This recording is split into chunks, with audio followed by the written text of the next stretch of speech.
The Rocket doesn't hold back. He's proposing a major controversial change to make the game more entertaining. Genius or madness, you decide. About playing on for snookers, because they're two very well-known players, Sean Murphy and Stephen Hendry, the legend, has spoken about their dislike, the disdain for players playing on for snookers when it's mathematically impossible.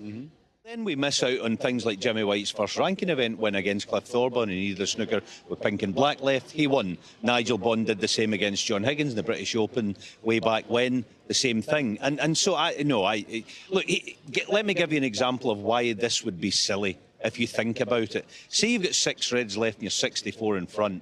Do you go red up for green or brown?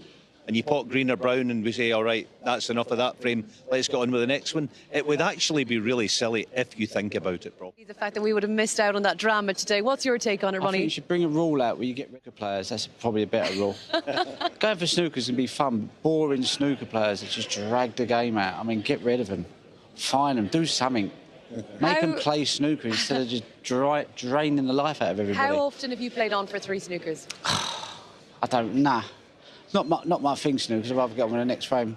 But you talk about misfire, but I think the game needs to be entertaining at the end of the day. Someone getting snookers can be entertaining, but Do you I not think the bigger what we thing saw is just today was getting rid of entertaining, really though? boring players that play horrible snooker, ugly. This afternoon for the crowd and all of us here. Yeah, no, but they're good players. That's what I'm saying. They're proper players, so I can watch that all day long. I ain't got a problem with that. It's when you get like really negative players, just sort of like.